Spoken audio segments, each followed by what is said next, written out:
to get in the shot? Okay. All right. A little further? Okay. So good evening. I'm very excited to be here to share with you about HealPal, where we empower the lives of cancer patients every day.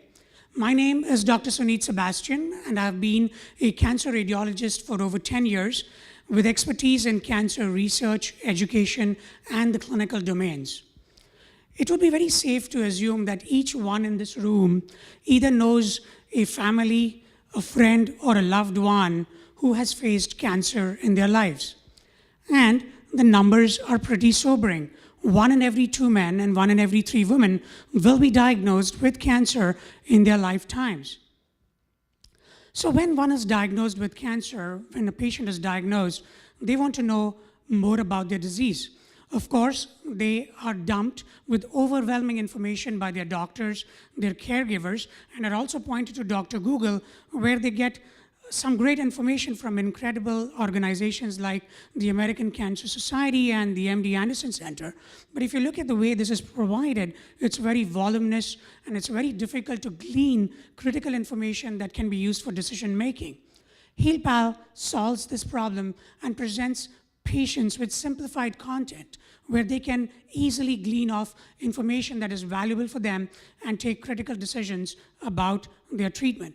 This can be accessed with every platform on a laptop, on an iPad, or on an iPhone. The other problem that most patients face is that of isolation. Think about when you don't have somebody to talk to or somebody to work with. HealPal wants to solve this problem for cancer patients by matching a cancer patient with his or her peer. We do this by using a unique matching algorithm that is based on 60 unique clinical data points that are entered by the patient into their profile, or we have an automatic screen grabbing technology that populates their profile automatically. Why do we spend so much time on the match?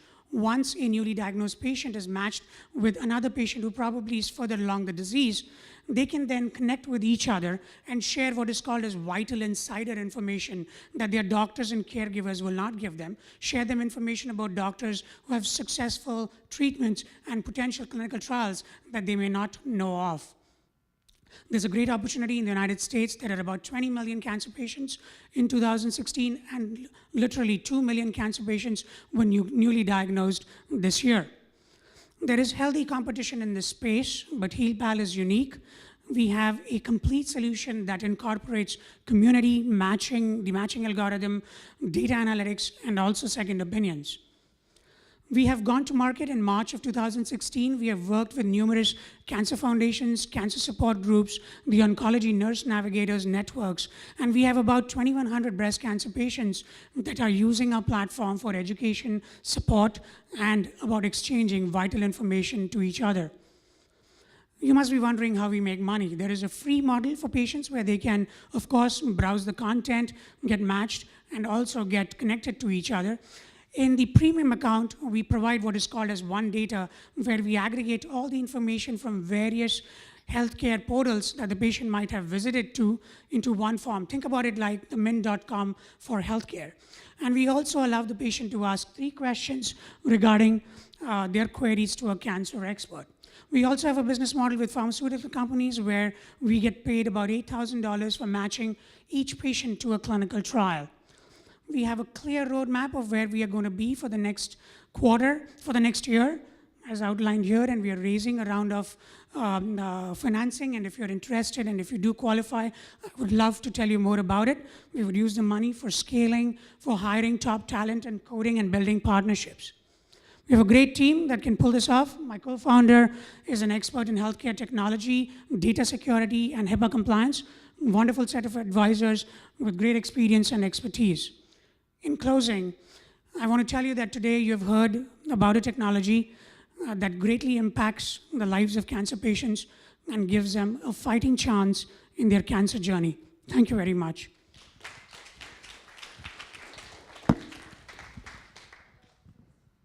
No, I like to come to this. She's my official skeptic, so I can always get the. No, these are great questions. I go straight to her as soon as we start. No, you don't. Uh-oh. Let's be serious. All right. I have some questions on your premium accounts versus your free accounts. Yes. I'm more so concerned that you'll get stuck in a Dropbox model where everyone's got the free account of Dropbox and you have multiple, not necessarily that you'll have multiple accounts, but how much traction have you gotten on that premium account, and do you feel that the value on the extra that you've provided is worth it? Yes, thank you for the question. So we're going to start the premium account in the first quarter of 2017. So I cannot tell you about traction. Hopefully it'll be good.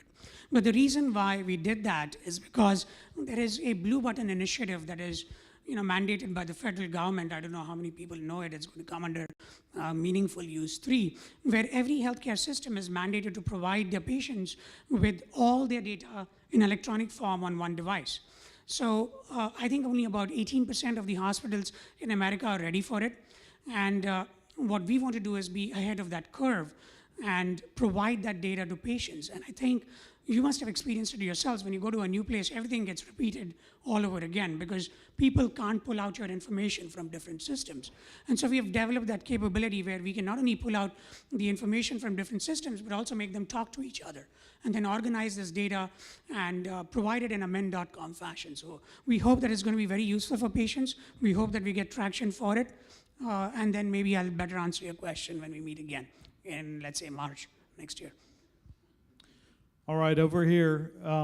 In my experience of caring for a cancer patient, what I saw was that many thousands of dollars were spent for expensive cancer drugs, which extended the life by maybe 30 days of utmost complete misery. So Yes. how are you really helping improve quality of life for cancer patients? I totally and completely agree with that statement. And as a physician, I would fight every day with my oncologist regarding quality of life. And it is something that we overlook on a daily basis for several reasons. We won't go into the reasons. But what we really intend is that as doctors, we do not give complete information to our patients. And I'm guilty of that too as a physician. But I think the person that you would really want to know about a particular treatment or a drug is one who has really experienced it, right? And I'm a big believer in quality of life. I feel that if it's not going to enhance your quality of life, I'd rather accept death, which is the final thing. But I think patients are very true with each other. And by connecting them, I think that information gets across. Because there's no other way. Because if you look at a journal or if you ask a doctor, we are always taught to be upbeat, even when the prognosis is dismal. That's just the nature of my job. So I think that information can be gleaned not only from other patients who have gone through it, but also the family members who have gone through it themselves. I hope I've answered your question. I love the mission, Thank you. and I definitely loved the matching segment. That part Yes. really resonated. Yes. I was a little unclear, maybe just because you went quickly by it, but where you are in your development, where the app is now. Have you actually been able to make matches with people yet? Yes. I think it would be great to have an example of that. But where are you in the development right So now? we're completely developed. We've launched in March of 2016. We have 2,100 breast cancer patients using this platform. We've made about 1,700 or so matches. Those matches have resulted in great, thank you. Those matches have resulted in great interactions, and I'll tell you a story just last night that a patient found from another patient about a clinical trial that was not told to her by a physician. She's from Mobile, Alabama, and she wrote to me saying that that information allowed her to not only change her doctor, but also get onto the clinical trial. So I don't know that as a physician, I had such a direct impact on people when I was practicing like this. So this was very heartening to hear, especially from patients. I love that story. You could include some of that. Yeah, if I'm given 6 minutes, yes. Yes, quick question. On the clinical trials, are you going to, sorry, you're saying you're getting paid to recommend those, or how does that work? Oh, I'm sorry, I'm so totally blinded. Can you please repeat it? I didn't hear. On the clinical trials, you were saying you get paid for those. Are you going to be like directly marketing these to people on the website, or? No, we are not going to directly market it. What happens is once you're matched and once a clinical trial is suggested to you by a peer, because you're exactly matched to him or her, he will say, I attended this clinical trial, and then we ask the patient whether they would be interested in knowing more about the clinical trial. And we also have an engine that directly matches them based upon their profiles to clinical trials. So we don't market it directly to them. Thank you very much.